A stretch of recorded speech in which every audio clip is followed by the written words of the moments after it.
Welcome to the Sterning Human Resources podcast, where we provide insights and discussions on all things related to the human resources community.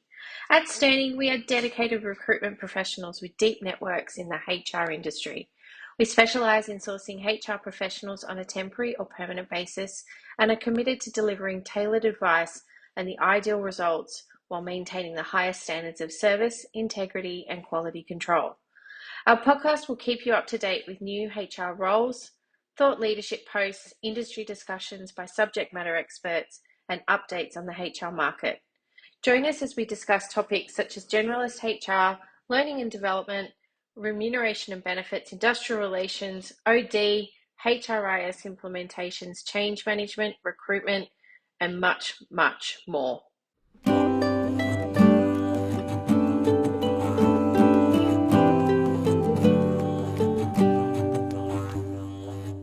All right, so welcome to our podcast today.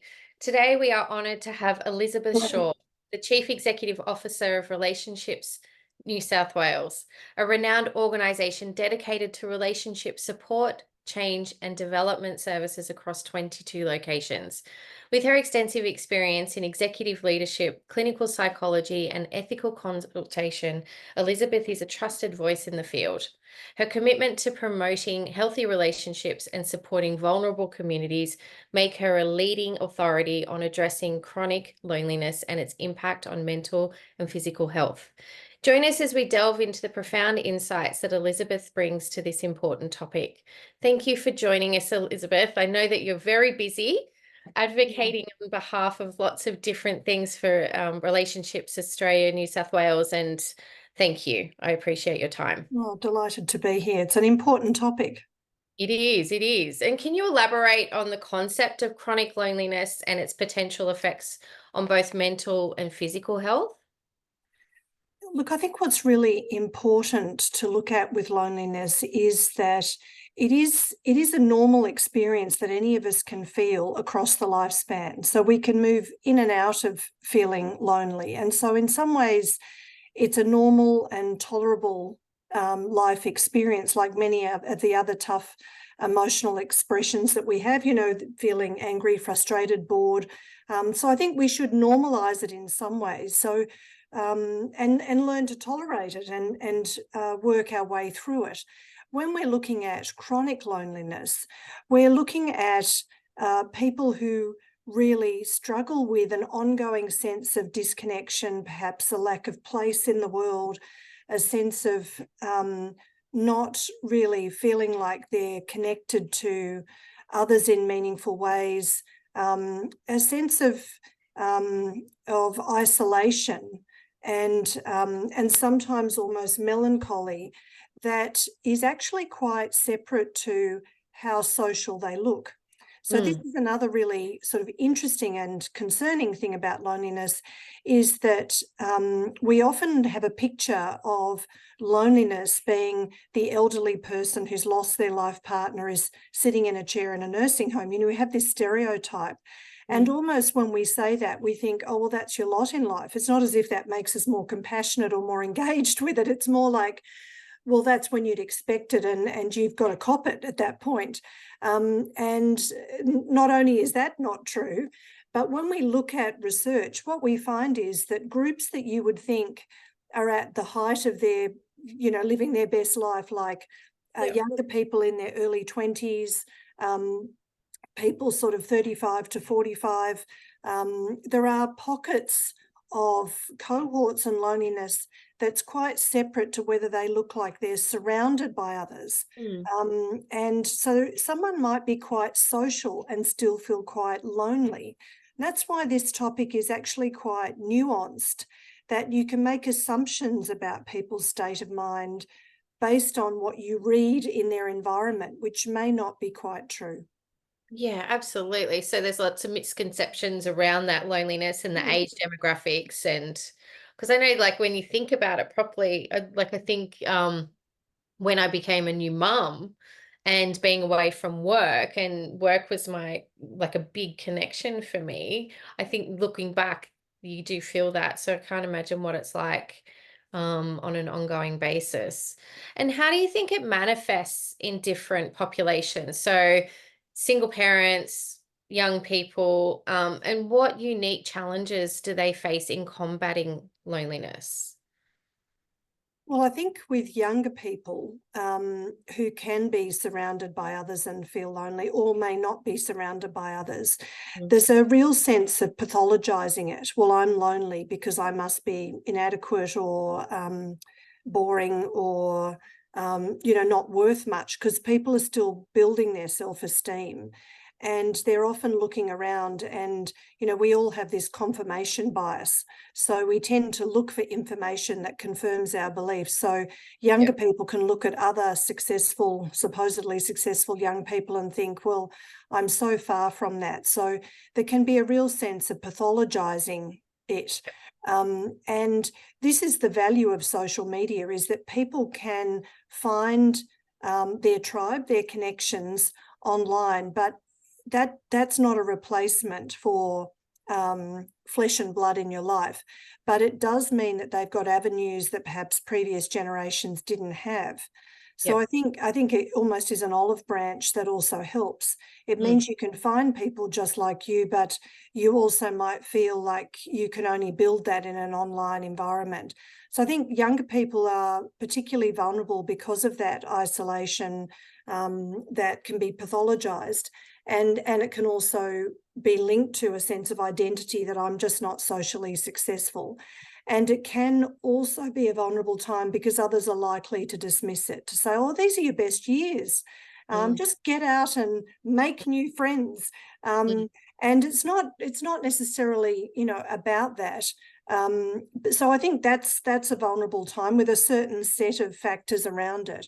And it is true enough that you just sometimes need a good thing to happen, like you get your first job and you feel like people are around you and they do connect, because as I say, it's not just about having people around you, it's about that connection. But imagine if a young person's first job is in a workplace where they're the only person of their age. There's all sorts of things that can happen, or they're culturally different. Sometimes it can just have an ongoing heightened experience. If you add to that a sense of shyness and, some of those sorts of things, that makes it difficult. For another vulnerable group, which is single parents, and you mentioned, Emma, that having a new baby, there is a real adjustment around the main person in my life is now a new baby. I spend most of my time with a new baby, and it's not about whether you love the new baby. A new baby does not meet your needs. You meet the new baby's needs. And it is quite a shock. Some people, in going from, 2 weeks before being out and about and suddenly not, it can really be a fast track to depression because of that adjustment.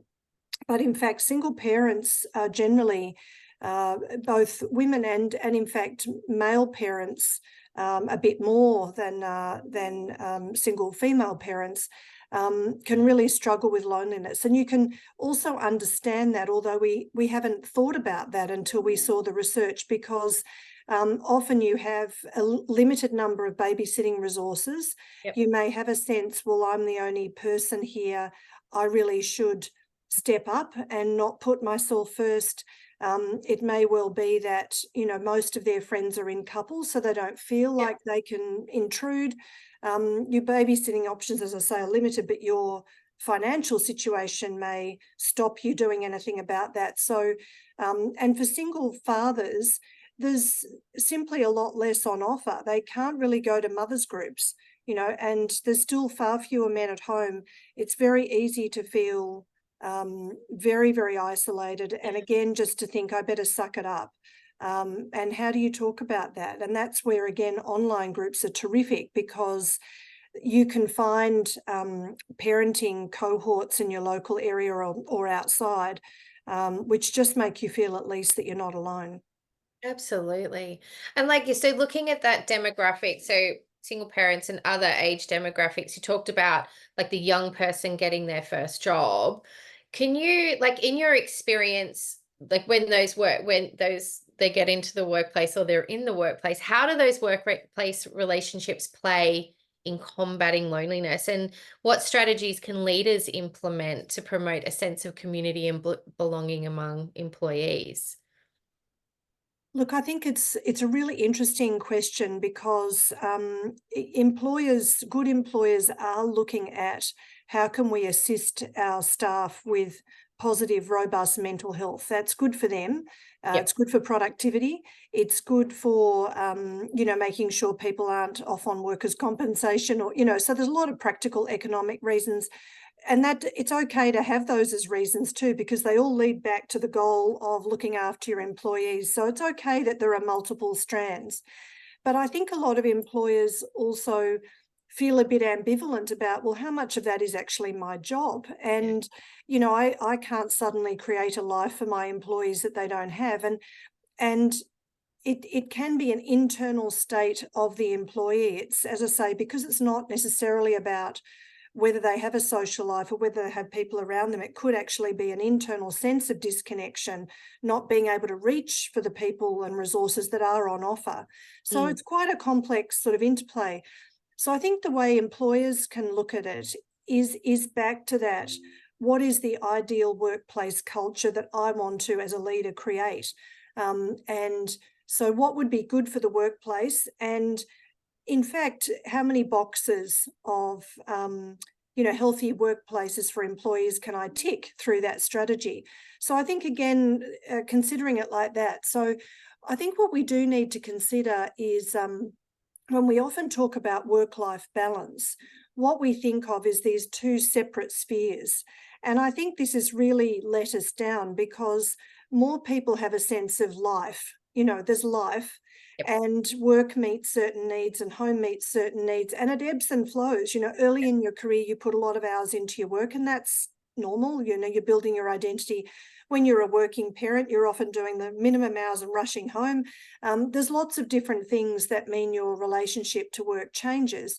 But having a social experience at work is a key part of worker longevity. Because we know that workplace relationships are a key reason people stay. And that is actually meeting people's social needs. So you don't have to think of work being a social place as if you've got to have parties and lunches and fancy hats. And, it's not, it's about having a social experience rather than providing a social life. And so that all leads back to what is the environment, and things like creating an environment where it's okay to be a whole self at work, maybe lunches where people bring a food type from their cultural or family background, where there's a little bit of boundary disclosure, but not doing anything that's inappropriate or intrusive. People can then judge what they want to bring or not. Helping people just say something, even leaders who lead with, oh, I'll introduce myself. Well, actually, I've got kids and I love golf. Even those things just let people know that a small amount of chatter is useful. All of those things build little bridges and just create a warm, engaging work environment. But for people who may struggle to be connected, it also creates little opportunities to open conversations up. I think it's also important not to create an environment thinking about only the extroverts, not because loneliness is connected to shyness or introversion, but it can be. And so just making sure you do things like go around the table, everybody has a voice, you don't let certain people dominate, and you do think of appropriate workplace social moments, but don't assume everybody has to go to them. I think all of those things just soften the culture and can create it. But down the other end of the spectrum, what I would say too is that, and I've had this experience, sometimes you've got a couple of employees where work is their life. And they will be the first one there and the last one. They'll volunteer for everything. They won't take leave.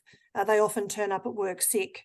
And I've had examples of that where I've actually had to ask people to not do that. And I know it's because they've got nothing else in their life.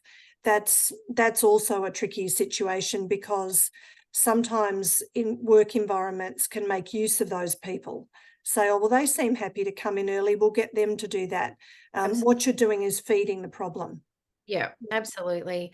I think, you touched on it in that answer when you talked about the social things at work and not expecting everybody to go to it. I think it's important to not just put the social things on, say, a Thursday night or a Friday night or something like that, because considering like young parents, single parents, or someone's caring for their elderly parent or anything at home, they need to be able to be there. So having those social things at different times helps to Yeah. that belonging piece too.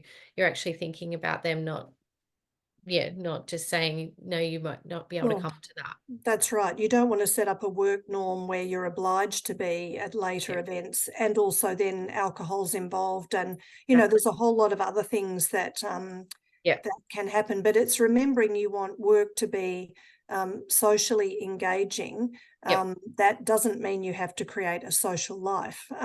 So sometimes it's how you run meetings, what your workspace is like. There's a whole lot of subtle things that can be really very important.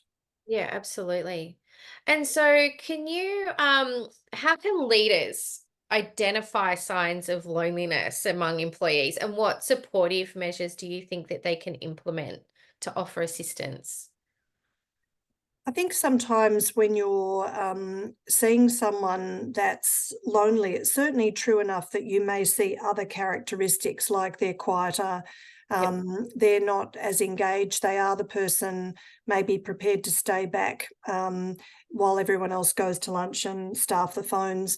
It may be people who really just don't feel they particularly fit in the culture. I think it is trying to be alert to some of the obvious signs around that. It's mm, also being mindful when you look around. For example, in my workplace, we have a dominant female workforce. yep, And so just actually looking around the room, if you've got a room or a virtual room, and just think, well, I've got one person in a hijab. I've got only two men in this room of 40 women. I've got, and to think, I wonder what their experience is like. I wonder what it would be like. So at the moment, with, we're talking a lot about domestic violence. In a yeah, workplace that works with violence, it's pretty hard to be a man hearing stories about violent men. So I think it's just being a little bit tuned in and empathic, not to sort of single people out and pathologize, but say you've got a diversity agenda. What is it like to be the only person in the workplace in a wheelchair? I wonder what that's like. yeah, um, and to actually tune into their experience and ask them about it, but also to talk to your leaders about how thoughtful are we? Have we lined up all aspects of our strategy? So we, for example, have a diversity strategy, but are we just counting how many people we recruited, or are we actually thinking about that? We wanted a younger workforce. Well, now we've got one 20-year-old. What are we reasonably doing about that? So I think it's being a little bit more connected to the people in the business, yeah, and looking at whether, when you look at the journey of staff experience, have you looked at it from beginning to end? Are yeah. you even using means of communication that are appealing across genders, cultures, cohorts? I think there's a lot of things you can do about that, and you can also talk to people about what sort of things they would like to see in the workplace that would make them feel, I belong here. I think belonging surveys really help with that as well. Yeah, absolutely. Because there's a very big difference, isn't there, between inclusion and belonging. Totally. Yeah. And what resources or support networks are available for leaders to educate themselves and their teams about loneliness and its impacts? Well, it's an interesting question, because I think there's a number of ways into this. So even just in the conversation that we've had, there is something that leaders can do around establishing a good culture. So I think looking at it from that angle, there's certainly things you can do around mental health. Mhm. So that's another strand. We run a program that's very popular called the Accidental Counsellor, which is, how do we actually look after colleagues when we accidentally stumble into a conversation where we can feel a bit out of our depth. So your colleague is crying at the next desk all of a sudden, and you're it. So I think looking at it through those where a vulnerability is exposed, I think having a diversity strategy, but think it's not just about cultural diversity, but it's gender and age group and life stage. I recently did a seminar, for example, for an organisation where they said, look, we just realised we seem to have an awful lot of people 25 to 35. It's just how things have happened. And they're all partnering and having their first baby. We've got all these people off on leave and returning to work. I think just noticing that, doing snapshots of your staff, and working with your people and culture team to say, how do we set ourselves up for success? So I think there's a number of strands that you can look at, where you can start to think about this. And I think loneliness is one thing. Other life events such as people who are single parents, people who are transitioning back to work, people who are newly separated.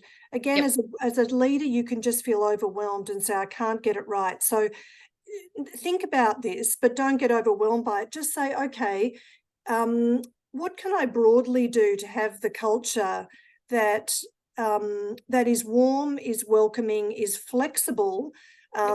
That's what workers are often looking for. They're not saying you've got to be an expert on divorce or loneliness, but they're often saying, for my particular situation, is my employer warm, responsive, appropriate to my needs?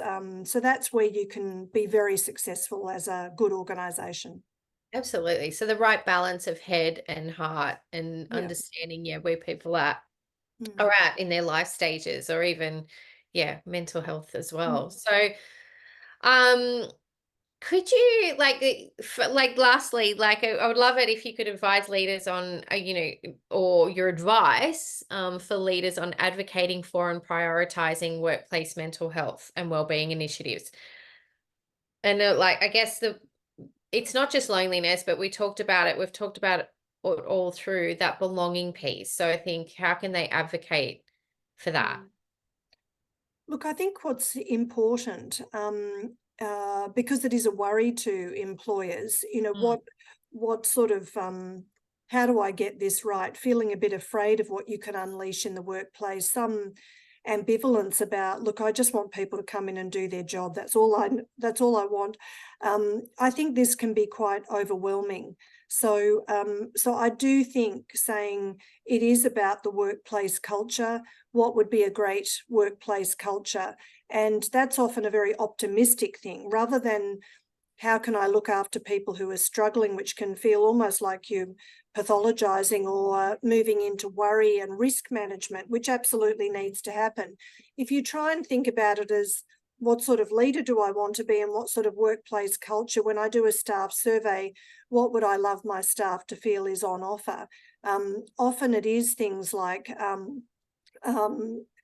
look, my manager is non-judgmental when I'm having a tough time, and we just do minor adjustments to my working week, and I'm off and running again.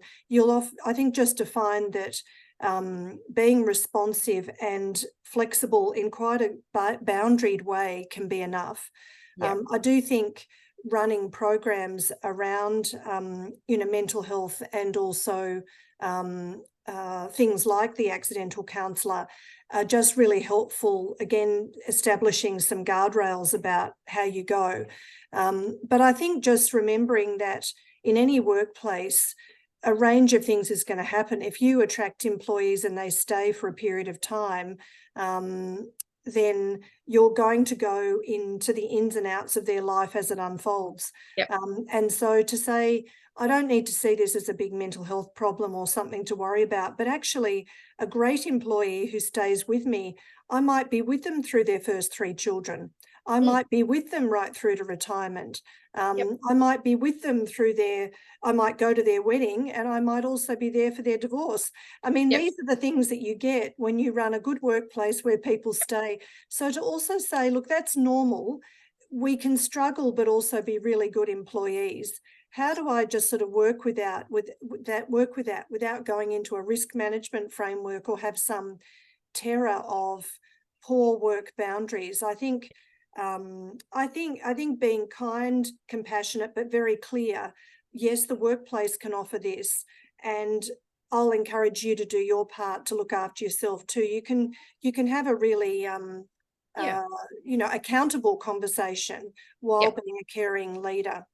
Absolutely. Head and heart, head and heart. Mm. Remember the days when I first started work, everyone like I won't tell you what year it was, but they used to tell us to leave our baggage at the door. Leave your baggage at the door, you're at work now, don't worry about that. It's like, but it's not like that anymore. There is such a No. difference between home and work. Well, there is, and some people love actually leaving their baggage at the door. That they'll have a Really. terrible death, and you say, "Please take time off," and they say, "I'll feel better at work." Some people really do, and they Mm. don't want you to inquire, and they do want to put their head down, and that's part of their recovery. And then there's other people who need something else. So I think it's just being alert to that. We cope in different ways, and that doesn't mean we've turned into a bad employee or we've wandered off the path. But there are people that are struggling, and we do need to have boundaries around that. It's still a workplace. You do need people to do their work, and so it's not saying an all bets are off response. It's because in fact workers have to do their part. A workplace should not take it on, and a No. workplace should not enable a one-dimensional life. We should not take advantage of people who are doing that. So I think having some boundaries and clear guardrails, having clear what is the suite of things we can offer and Yep. what do we expect employees to do to take their own part in that. Yep. I think that's important. So we can give good messages about self-accountability Yep. and employer accountability. Absolutely. It's like any relationship in life, isn't it? Make those Absolutely. boundaries and making people accountable for what they're doing and support them through that. Yeah. Yeah, absolutely. I've really enjoyed our conversation. I think that it ties well. Our last podcast was around diversity and inclusion and belonging. And this really feeds into that belonging piece, which is really, really important. And that psychosocial risk and those types of hazards in the workplace. But I really appreciate your insight, Elizabeth. And is there anything that you want to add before we finish today? No, I think it's great that you're covering this because we need to look at how to be supportive. I do think it's really good for leaders to stop and ponder this a bit and work through their own fear at getting involved in this stuff. Like Yep. the fear I'll lose control, I don't know what to do. I don't Mhm. want my workplace caught up in this stuff. I'm worried I'll lose control of productivity. I think to really work those through and think about what is a good, sensible response to this. Before leaping into action, I think these are rich conversations to have with your people and culture team, and don't let risk dominate any conversation because it's the lowest bar. And when anxiety is in the room, Yep. creative thinking goes out of the room. So just encourage you to hang in, that these conversations do not suddenly mean that you're running a private hospital. You're running a business, and you can do this. Absolutely. Absolutely. And thank you so much for your insight. I really, really, really appreciate it. It's a pleasure. And I'm sure that everybody, if anybody needs to or wants to find out more around the programs that Relationships Australia put together, especially the accidental counsellor or any of the mental health programs that they put together to equip you with the right tools as a leader to have these conversations with your people and go in with confidence, because then sometimes if you do come across someone in your team that is struggling, it can be a hard conversation to have. But if you have the right mix of head and heart and you're equipped with some of these tools that the programs that Relationships Australia do put together, then it can help you along your way.